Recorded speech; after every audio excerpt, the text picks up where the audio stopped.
దేవుడు మన కోసం ప్రాణం పెట్టాడు. ఒక మాట చెప్పి ముగిస్తా.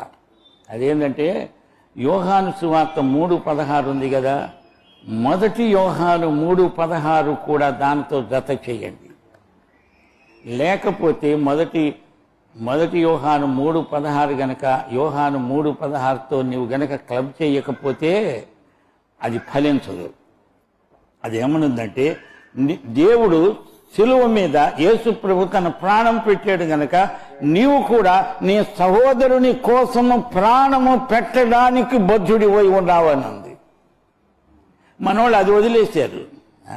సహోదరుడి కోసం సహోదరుడు ప్రాణం పెట్టడం కాదు, సహోదరుడు ఏడిపించడం మొదలైంది ఈ మధ్య.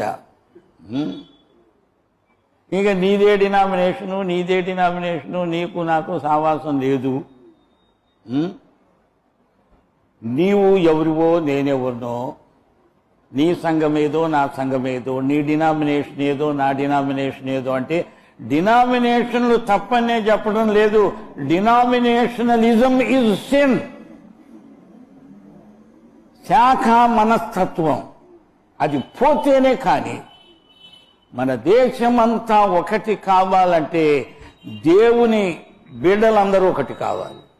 దేవుని బిడ్డలందరూ ఒకటి కాకపోతే మన దేశము ఒకటి కాదు. ప్రాంతీయ భేదాలు ఎక్కువవుతాయి, ప్రేమ తక్కువైపోతుంది, అక్రమము విస్తరిస్తుంది. కారణం ఎవరంటే క్రైస్తవులే. వీళ్ళలో చీలికలు ఉన్నాయి కాబట్టి వీళ్ళ దేశంలో చీలికలు ఉన్నాయి. వీళ్ళందరూ ఒకటైతే సైతానును ఒక త్రుటిలో ఓడించగలరు.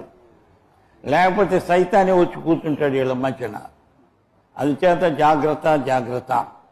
మన దేశాన్ని మనం కాపాడుకోవాలంటే ముందు క్రైస్తవులు కళ్ళు తెరవాలి. క్రైస్తవ సోదరులందరూ ఏకం కావాలి. మనమంతా కలిసి సైతానును ఓడిస్తాం. కానీ ఎవరికి వాళ్ళు చీలికలు పేలికలు అయిపోతే సైతాను వీళ్ళకేం బెదరడు అని నేను కన్నీటితో మనవి చేస్తున్నాను.